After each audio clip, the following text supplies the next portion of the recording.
Friends, welcome back to Neev and Nishwa vlogs. તો મેં તમને આજે એક મજા જેવી અને જાણવા જેવી વસ્તુ બતાવવાની છું.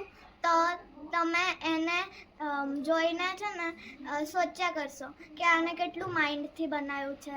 અને છે ને એ બર્ડનું નામ સુગરી છે. તો છે ને તમે લોકોએ સાંભળ્યું બી હશે અને જોયું બી હશે. અમે હોળી પર અમારે ગામડે ગયા હતા અને પછી છે ને અમે લોકો ફાર્મમાં ગયા અને એક ટ્રી પડેલું હતું. તો એની પર નેસ્ટ લાગેલા હતા ને સુગરીના, એ નીચે જ હતા. એ સુગરી શું કરે, એનું એગ આવી જાય ને, એ એગમાંથી બચ્ચું ફૂટે. પછી એ બચ્ચું મોટું થઈ જાય તો એને લઈને જતું રહે.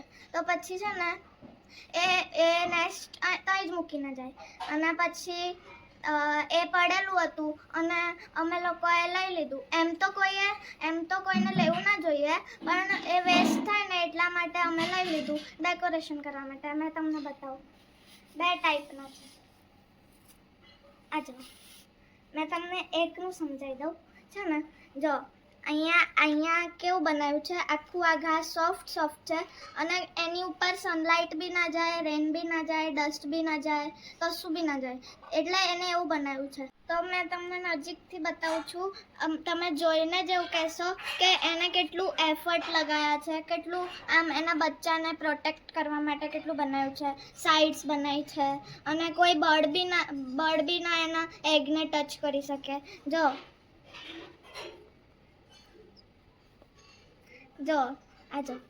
અને એના આ જે બનાવ્યું છે ને એ કેટલું સોફ્ટ છે. અને આ ઉપરથી એને હાર્ડ બનાવ્યું છે અને નીચેથી સોફ્ટ. બીજા બર્ડ્સ તો આમ આખું નેસ્ટ બનાવે તો આમ હાર્ડ સ્ટિક્સથી બનાવે, અને આણે કેટલું સોફ્ટ બનાવ્યું છે તમે જુઓ.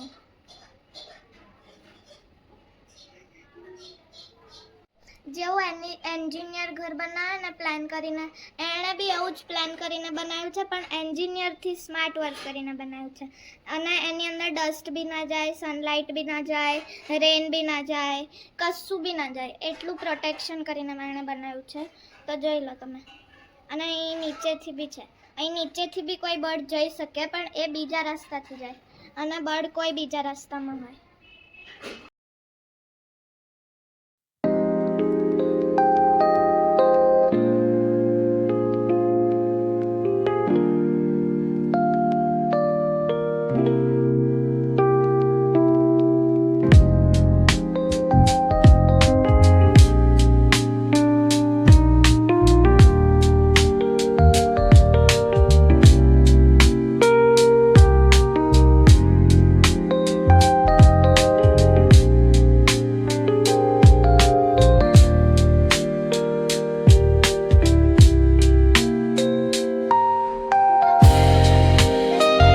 તમે લોકો બી તમારા ઘરમાં સમરમાં છે ને આવું પોટ રાખજો અને એની અંદર પાણી, જેનાથી બર્ડ્સને હેલ્પ મળશે.